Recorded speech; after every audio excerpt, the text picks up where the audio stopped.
નમસ્કાર મિત્રો, સ્વાગત છે તમારું અમારી યુટ્યુબ ચેનલમાં। તો મિત્રો, આરપીએફ એટલે કે રેલવે પ્રોટેક્શન ફોર્સ દ્વારા કોન્સ્ટેબલ અને સબ ઇન્સ્પેક્ટરની પોસ્ટ પર ભરતી બહાર પાડવામાં આવેલી છે। કુલ 4660 જેટલી જગ્યા પર આ ભરતીની જાહેરાત કરવામાં આવેલી છે।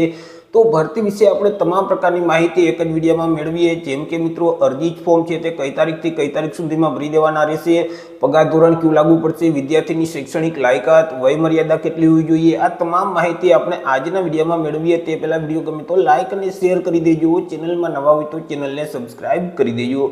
તો ચાલો મિત્રો, વિડીયોની શરૂઆત કરીએ। તો મિત્રો, આજે ભરતીનું નોટિફિકેશન છે તે ભારતીય રેલવે વિભાગ તરફથી જાહેર કરવામાં આવ્યું છે। મિત્રો, આરપીએફ એટલે કે રેલવે પ્રોટેક્શન ફોર્સ છે અને આરપીએસએફ એટલે કે રેલવે પ્રોટેક્શન સ્પેશિયલ ફોર્સ છે।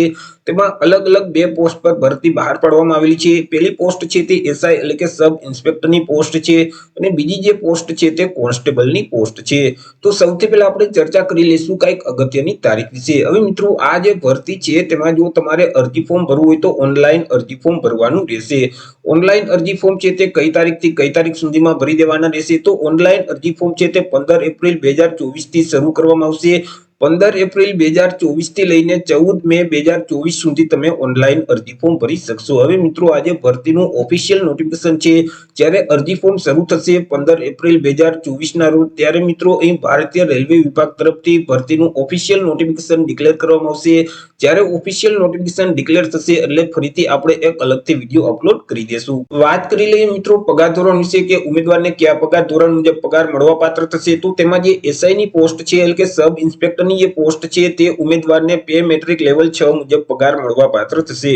એટલે કે ₹35,400 થી લઈને 1,12,400 નું જે પગાર ધોરણ છે તે મુજબ ઉમેદવારને પગાર આપવામાં આવશે। તે સિવાય જે કોન્સ્ટેબલની પોસ્ટ છે તો તે ઉમેદવારને પે મેટ્રિક લેવલ 3 મુજબ પગાર મળવાપાત્ર થશે। એટલે કે ₹21,700 થી લઈને 69,100 નું જે પગાર ધોરણ છે તે મુજબ ઉમેદવારને પગાર આપવામાં આવશે।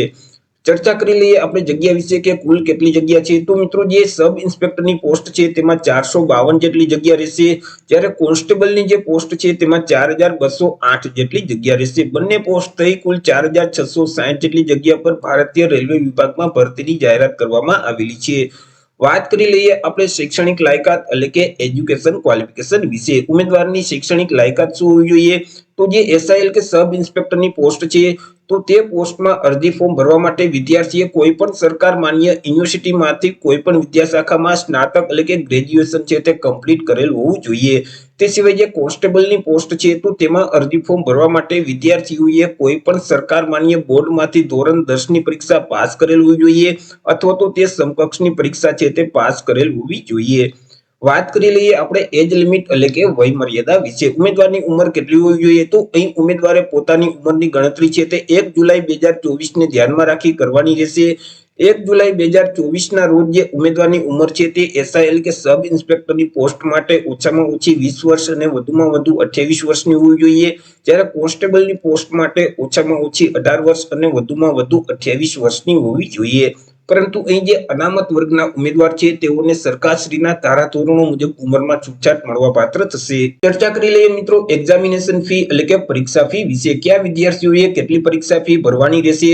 તો મિત્રો, તમામ વિદ્યાર્થીઓએ અહીં પરીક્ષા ફી ભરવાની છે। તેમાં મિત્રો જે એસસી કેટેગરીના ઉમેદવાર છે, એસટી કેટેગરીના ઉમેદવાર છે, માજી સૈનિક છે, તમામ કેટેગરીની મહિલા ઉમેદવાર છે, માઇનોરિટી કેટેગરીના ઉમેદવાર છે, ઈબીસી એટલે કે ઇકોનોમિકલ બેકવર્ડ ક્લાસના ઉમેદવાર છે, તો આ તમામ ઉમેદવારોએ પરીક્ષા ફી તરીકે ₹250 ભરવાના રહેશે।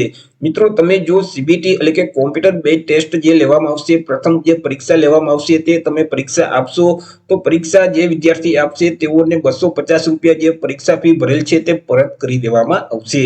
તે સિવાય મિત્રો, જે જનરલ કેટેગરીના પુરુષ ઉમેદવાર છે, ઓબીસી કેટેગરીના પુરુષ ઉમેદવાર છે, ઈડબ્લ્યુએસ કેટેગરીના પુરુષ ઉમેદવાર છે, તો તેઓએ પરીક્ષા ફી તરીકે ₹500 ભરવાના રહેશે।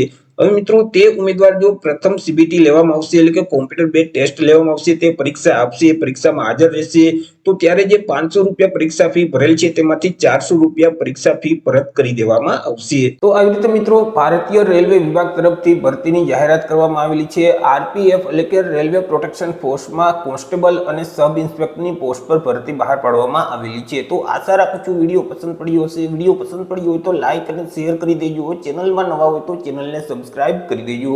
ફરી મળીશું એક નવા ટોપિક સાથે એક નવા જ વિડીયોમાં. ત્યાં સુધી જય હિન્દ, વંદે માતરમ.